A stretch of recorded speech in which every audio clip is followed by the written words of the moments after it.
Hello and welcome to Good Games Spawn Point, the show for younger gamers by gamers. I'm Bajo. And I'm Hex. And I am D.A.R.R.E.N, the data analyzing robot. For the ridiculous enhancement of nothing. Negative for the ruthless extermination of noobs. Coming up on the show, Terraria. It's a game a lot like Minecraft. And we all know how much you like that, so we're going to check it out.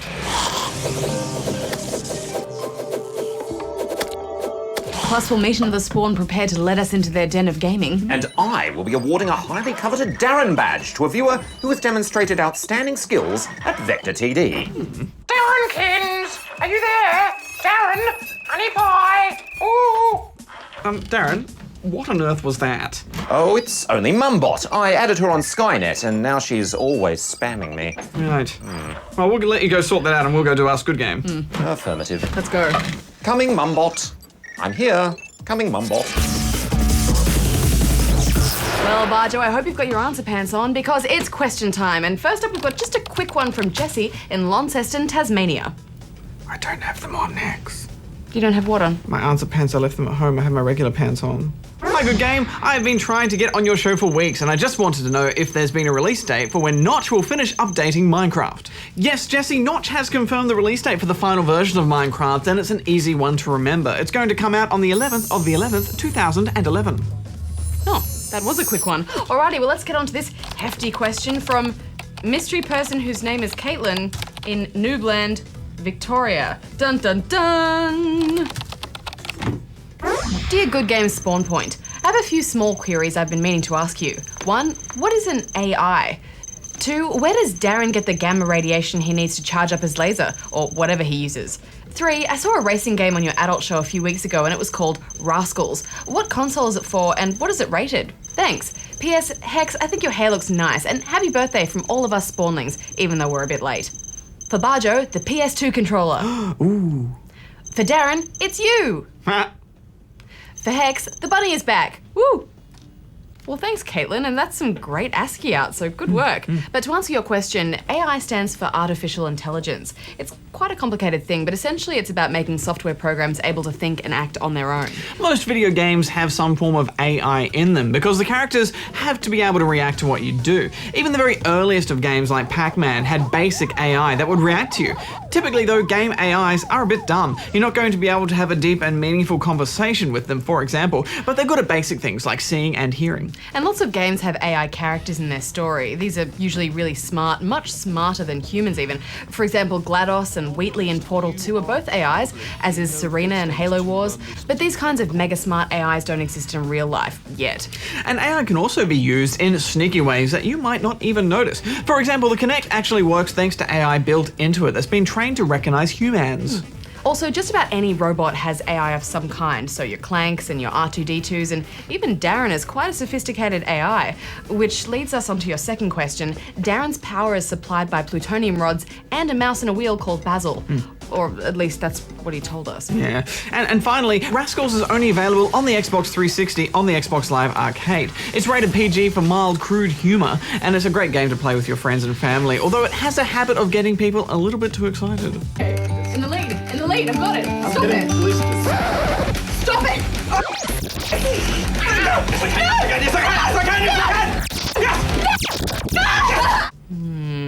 All right, let's go to this one from Little Noob on the Gold Coast in Queensland. How do you get a hardware engineer on Game Dev Story? Well, Little Noob, the hardware engineer takes a bit of time to get, but they're worth it since you need one to make your own console. Basically, what you have to do is pick any one of your employees and then max out all of their careers. Yeah, so let's say you pick a coder. First, max their coding up to level 5. Then you'll need to buy a career change from the salesman and change their career, let's say to sound. Max that out to level 5 and then repeat that for all of the careers. Once they're all maxed out, then you'll have your hardware engineer. All right, let's go to this one from Ventus in Brisbane, Queensland. Hey, Bajo and Hex. I'm outraged that Sony has handed over Ratchet and Clank All for One to Microsoft. Please tell me why this is happening. Well, Ventus, I don't know which source told you that, but you can probably stop being outraged because that hasn't happened. Yeah, the Ratchet & Clank series is owned and published by Sony, so chances of it ever going to Microsoft are around the 0% mark. What you probably mean to be outraged about is the fact that the makers of Ratchet & Clank, Insomniac Games, have announced the next game they're making will come out on both Xbox 360 and PlayStation 3. We'll admit that's a big deal though, because it's the first game from Insomniac not to be exclusive to the PlayStation. We don't know what the new game will be about, but we know it's not going to be a Ratchet & Clank game. And as for why it's happening, well, we guess they just wanted to make a game that was available to more people. Well, Spawnlings, if you've got a question and you want to send it to us and we can answer it for you, then send it here. I'm sorry, Mombot, the show's on the air now. I really have to go. Oh, all right. Don't laser any of the children. Oh, very well, Mombot. Bye. Right, Spawnlings, time to award the D.A.R.R.E.N badge. I asked you to send in screenshots of your highest score using the frog map in the tower defense game Vector TD. In the game, you have to place towers of differing strength around the map in order to annihilate waves of invading polygons.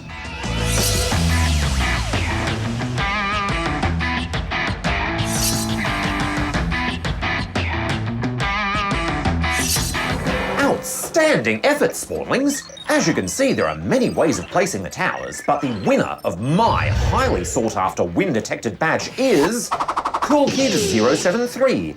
I was particularly impressed with his high score of over 2.6 million points. This week I'm also going to award a consolation prize of some game-related stuff to Darja Yewe, who made the best use of spamming the lower grade towers, and Maximum, who went with a strategy of upgrading fewer towers for higher DPS.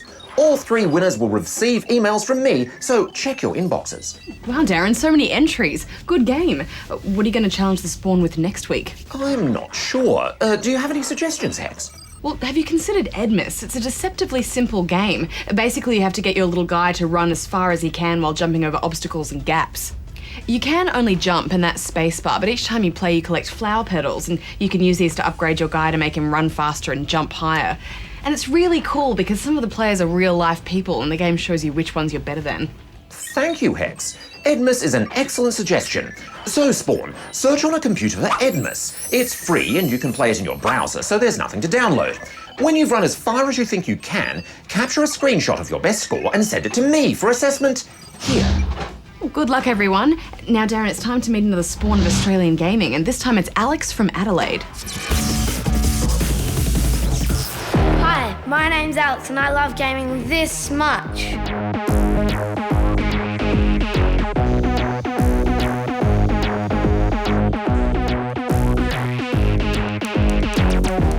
I started gaming when I was 5 years old, and the first game I played was a jet fighter game where you had to shoot lots of enemies and enemy bases. My favourite games would probably be Sport, Super Smash Bros. Brawl and Sonic Colors.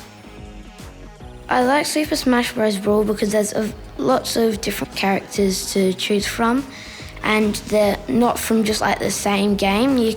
They're like from all different games, and they also use parts of different other games like Super Mario Bros. They put in a turtle shell and like characters from it, and also an invincibility star and lots of other things. And with Sonic, they put in a stage from Sonic, which gives Sonic an advantage. If I only had one game in the entire world, then I'd choose Spore because you can create anything you want and wander around doing all sorts of things and discovering new parts. The reason I like Spore is because you can use your imagination in it pretty much. You can create anything you want to create, like creatures beyond your imagination, and there's all different sorts of parts to make them out of, and you can also create spaceships, land vehicles, water vehicles and planes.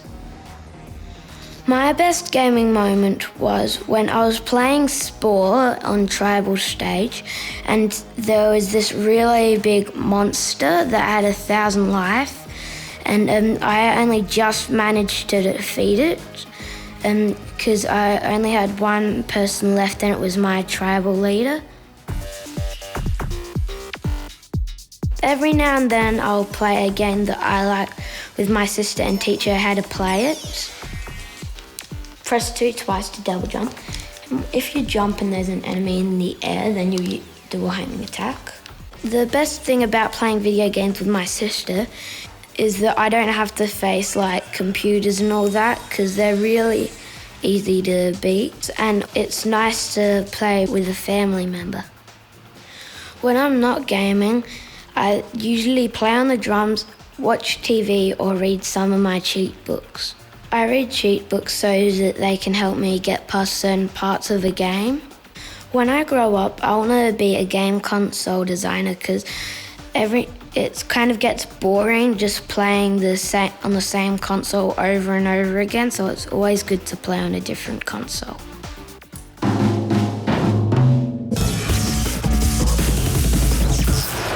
All right, Darren, shall we talk about Terraria? Affirmative. Terraria is a new indie game for PC which has been inspired by Minecraft. As in Minecraft, you explore a randomly generated world of blocks. Monsters lurk around every corner, and the only way to get ahead is by crafting more and more powerful items. You can explore alone or with friends, and in the course of play you'll discover a strange fantasy world of peril and wonder.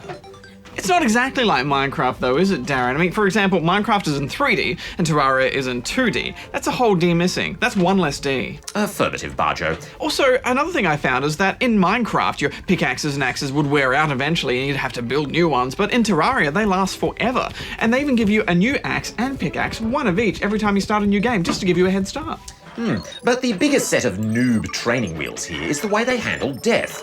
If your health gets reduced to 0, you die and get sent back to your spawn point, but you don't lose any of your hard-earned items. You do lose cash, but it's not the end of the world. Crafting options appear automatically when you have the right ingredients, and there's even a limited help system. When you first start out, there's a NPC standing next to you who serves as a guide. Talk to him and he'll give you some basic instructions on getting started. There are many, many different types of monsters to slay, and they get progressively harder.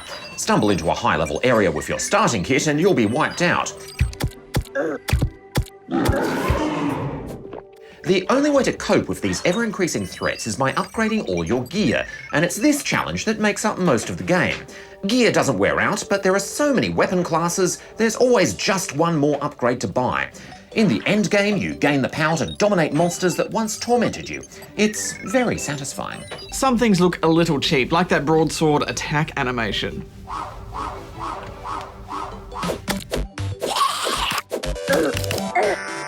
The blocks are much smaller than your little dude, and it's easy to get stuck on them in the more fiddly bits of the map. The enemy attack patterns are cheap, and the sheer size of the game world is a double-edged sword. It's not infinite like in Minecraft, but without a fast travel system, each step you take forwards is another step you have to take back to get home again. That said, you really do feel compelled to explore. There are so many different treasures and surprises to find. For instance, while the night brings dangers in the form of zombies and those horrid flying eyeball things, you can also stumble across shooting stars that have fallen to Earth. You need to gather those for mana. Water actually behaves realistically, and there's some great use of sound too. The music is catchy, and I love the way that zombies bang against the doors of your house at night. Brains! If you're into that sort of thing, Darren, but final thoughts? As wonderful as Minecraft is, it's still an unfinished game. You reach a point where you run out of things to do. Terraria fixes that problem by including bigger and bigger baddies, and more awesome weapons to take them down. It's still a little rough around the edges, but if you want a Minecraft-like game that feels more like a proper RPG, then Terraria is worth your time. I'm giving it 8 rubber chickens.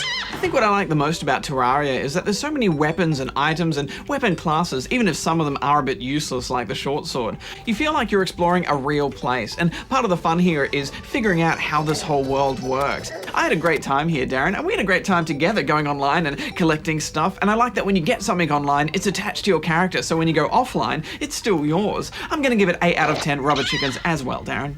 It is fun, isn't it? But you were getting killed by slimes a bit much, weren't you, Bajo? Well, maybe if someone had my back. Arrows are expensive, Bajo. I can't just waste them on protecting you. Some friendship. Well, sadly, gamers, that's all we've got time for this week, but we shall return same time next week with more from the wonderful world of video games. That's right, it's time to pull on our sweatbands and pull out our gym bags as we're back on the court again in Virtua Tennis 4. And we'll be answering more of your perplexing gaming queries at the Ask Good Game desk. So, Darren, Mumbot must be pretty proud of you being a TV robot and all. Oh, affirmative, Hex. It's what every Mumbot dreams of for her mechanical offspring. That's wonderful, Darren. You should invite her on the show so she can see you in action. Yeah, Darren, we'd love to meet her. Negative. She's very busy, she doesn't like people, and she's allergic to TV cameras. Darren out. Come on, Darren. That's not very nice. She's yeah. your mum. Oh, I'd love to be on the show. Oh, I could meet all your little friends and see how you work. Oh, I could bring fresh grilled cheese sandwiches. Oh. See, Darren, she'd love to come. We should invite her next week. Yeah. Till next time, gamers, Hex out. Bajo out. This is so embarrassing. You're gonna have to clean up your Darren cave. One moment. I just have to defrag my hard drives. Don't forget to wipe behind those electrodes, Darren. I won't.